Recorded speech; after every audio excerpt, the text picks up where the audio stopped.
Warning! The following game features extremely difficult gameplay. You may be tempted to throw or hit your controller while playing. Do not attempt this game without good anger management skills.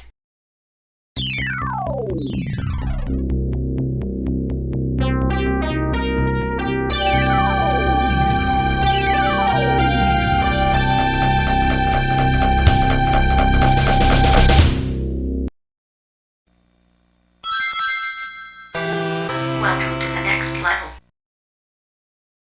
Batman Returns is one of those video games based off of a movie. I can't say how many video games based off of movies that I've played that were just a complete waste of time and money. Too numerous to count. This game is not completely that case. Loosely based off of the 1992 movie directed by Tim Burton featuring Michael Keaton as Batman, Danny DeVito as Penguin, and Michelle Pfeiffer as Catwoman. And get this, there are no FMV clips from the movie, which, if you ask me, is a complete blessing. Batman Returns was actually released on many platforms: Genesis, Master System, Game Gear, NES, Super NES, PC, and of course, Sega CD. They are not all the same game on each of the platforms, but they have the same name. The Genesis and the Sega CD games are identical to each other when it comes to the platform action in the game, but Sega saw it fit to add something to the game when porting it over to CD. As usual, they upgraded the music, and the music is just great in this game. I absolutely love it. But they saw fit to add a racing game into it as well. You can play through this game in several ways: platform action only, driving only, or full game, which includes both the platform and driving stages, where the first stages that you play would be a driving stage. Once you complete that, you move on to a platform stage. Then you're back to a driving stage and onto a platform, and so on and so on. You should have seen the warning at the beginning of this video, and that's no lie. This game is very difficult. I don't seem to have too much trouble on the platform stages, but that's not to say they're easy either. The driving game, on the other hand, is crazy hard. Back when I was younger, I remember playing the full game on this, and I would just let my brother play all the driving stages, and I'd do the platform stages so that way we can unlock the special ending. So, when I say this game is difficult, please don't take that with a grain of salt, because it's very difficult. Sure, there's a difficulty setting in the game where you can drop it from normal to easy, but by doing so you only get to play a couple of stages, and then of course you only get a congratulations screen that says that you need to play it on the normal setting. I think the best way to tackle this game is not to do it as one game, but as two. So I'm going to start with the platform game. If you take the driving away from it, it's identical to the Genesis version, with the exception for the music. And this is one of the best things about this release, is the music. It really sounds great and draws you into the game. With that aside though, we've got 5 acts or 5 stages to play through. Each act will consist of several areas and bosses. Many of the main bosses that you fight against are the Penguin. I can't believe how many times they throw him into this with different weapons and different lame attacks. The Catwoman will also appear 2 to 3 times for your fighting enjoyment, just depending on how you play this, either as platform only or if you play the full game. If you played as platform only, you fight the Catwoman for a 3rd time while the credits roll. It's almost the exact same setup as your first fight with her, except there's extra obstacles at the top of the building. But if you win, she falls to the ground and gets eaten by the cats.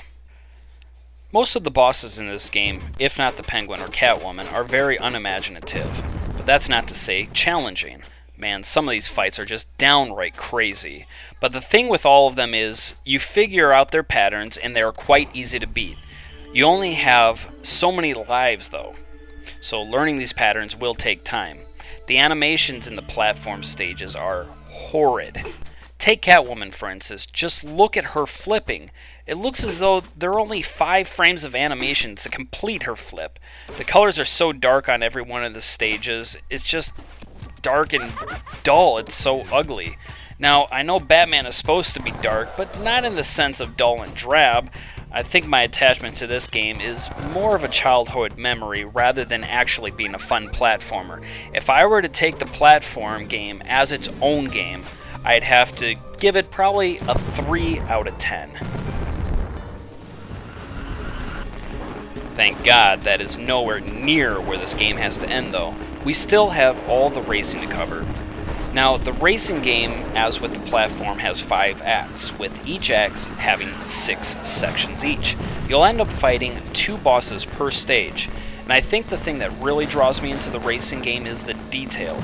The game completely reminds me of a Yu Suzuki game, similar to Hang On, or Space Harrier, Outrun, Afterburner, and so on. I'm a huge fan of his work, and he truly has great vision with everything that he gets his hands on. The comparison between his early work and the driving game of Batman Returns are impeccable. Though I love the racing game, it's still incredibly difficult. I'm just glad that they allow you to continue time and time again, because you're going to need it. Once you get to the sewer stages, all the jumps and dodging are so crazy. You have to memorize every step to pass it, and it only gets harder from here on out.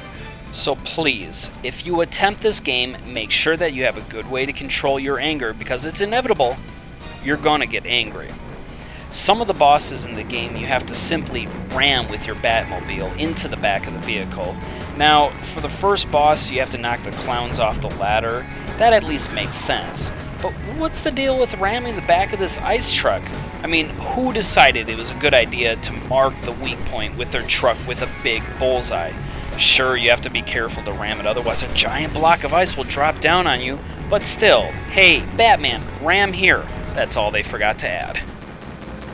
As its own game, the racing part, I'd give it a 7 out of 10. It would have scored higher had it had more stages and not such a high difficulty curve.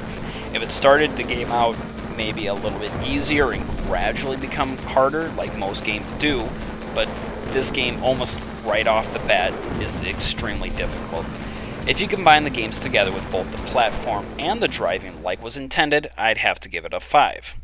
If you're looking for a game to add to your collection just because you want to own all the Sega CD games, I would definitely get this game, of course. If you want a fun game to play, I'd probably stay away from it, just because unless you're willing to put much time into the game, you're just going to frustrate yourself and most likely break controllers or break things around you. If you like driving games and want a challenge, again, I'd say pick it up. This game is a toss-up just depending on your tolerance to becoming angered. For most people, my suggestion is just to stay away from it. The only reason I like this game is because so many hours of my childhood spent playing it. It's more of a nostalgic thing for me now. I can't stress enough though how cool the driving game is on this. So if you're into the driving game thing, go ahead, get it up. You may be disappointed, you may not, because again, it is extremely difficult. So please, just don't break your controllers or your system over it. Now that Sega's no longer producing controllers for the Genesis, who knows how quickly controllers are going to end up disappearing with games like this out there. So if you think this one's for you, go out there, find yourself a copy. It's not very expensive on the different websites like eBay and such, so give it a try.